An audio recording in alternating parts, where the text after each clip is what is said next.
देखु मो पाखे आसी आमर गोविंदपाली पंचायत और मार्गापदर पंचायत कम से कम गोटे 50-60 जन आसी जनसाधारण जेहेतु जगार गोटे सप्तधारा प्रोजेक्ट जो इरिगेशन डिपार्टमेंट तरफ जो सप्तधारा प्रोजेक्ट जो तैयारी होगापाई जो प्रोविजन रही सरकार तरफ से विगत सरकार आरंभ करते किंतु वर्तमान ताको कार्य आरंभ करने सरकार ये कर प्रशासन अधिकारी से बार बार गस्त कर किंतु ये लोक मत गोटे आज माने एप्लिकेशन जो देइचंती जे सिटी जदि से प्रकल्प हुए ताले निश्चित भाव में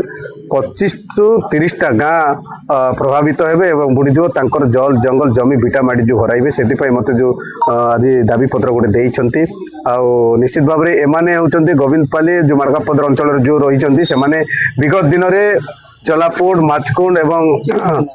चित्रकोंडा डेम अंचल से माने विस्थापित होकर आसिक पुणी ये बसति स्थापन करते किंतु पुणी पुनर्बार से माने जदि डेम प्रकल्प तैयारी हुए ताले निश्चित पुनर्बार एमाने विस्थापित हेबे सेति पई एमाने भयभीत होकर बार बार एमानकर ऊपर विस्थापित करा जाउची बा विस्थापित होचंती लोक माने सेति पई आज द्वारस्थ बा मते आनी गोटे एप्लिकेशन देइचंती आ निश्चित भाव में यार से ग्राम सभा पुलिस सभा जो होची प्रशासन तरफ जो करा माने भाग नेउना से जदि डेम प्रकल्प हुए ताले एमानकर 25 टू 30 टा गाँ प्रभावित हेबं ताकर जल जंगल जमी जो हराइबे एवं भिटामाटी हराइबे सेति मत जो दाबी पत्र देइचंती मु प्रतिश्रुति देइछि जे निश्चित भाव में मु जिलापाल सहित आलोचना करी एवं उपजिलापाल सहित आलोचना करी जे कि प्रशासनिक अधिकारी से दायित्व जो मैंने अच्छा से सहित आलोचना करेंगे कौन कले हम से उपरे निश्चित भाव आलोचना करी बोली प्रतिश्रुति देइछि जदि से 25 ରୁ 30 टा गाँ माने बहुत परिसीमा भितर जो ता सहित एटा होची कमलापदर जीपी होची एवं मार्गापदर जीपी होची कोरापुट एवं मालकानगिरी जिलार बॉर्डर्स जगटा आउ से जगार किछि कोरापुट गाँ कोरापुट जिलार गाँ प्रभावित होची कम से कम बहुत एरिया प्रभावित होबो बोली एमानकर कहवा अनुसार कहीं सीमा निर्धारण कर सारे आउटी चारिकानी बेरिकेड तैयारी कर सारे अभियोग कर मो ना अच्छी नंद पूजारी मो सप्तधार आसी किंतु जानी गजियागुड़ा और कमलापदर मझे डैमटा हो बहुत बड़ आकार से डैमटा हो आम से डैम प्रोजेक्ट को आम विरोध करुचु कहीं से डैमटा हो गले आमर जमी बाड़ी सब क्षति हो आमे चाहूनु जे बार बार आमे से जगह विस्थापित होगा चाहूनु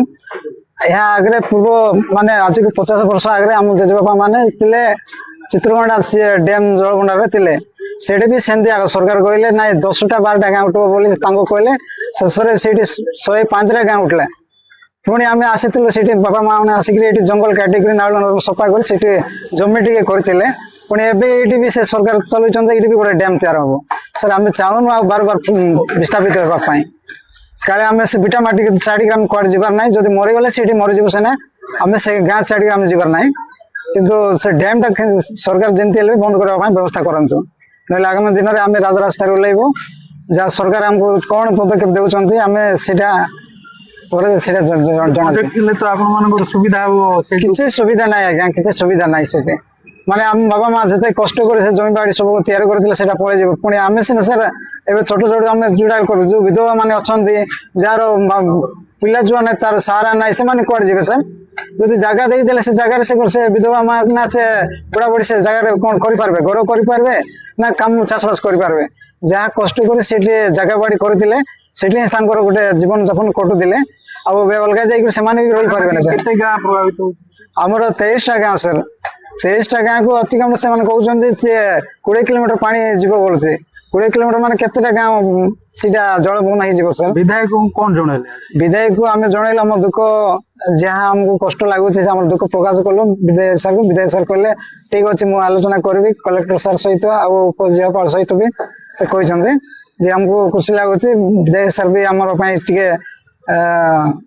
भल चिंता करुचे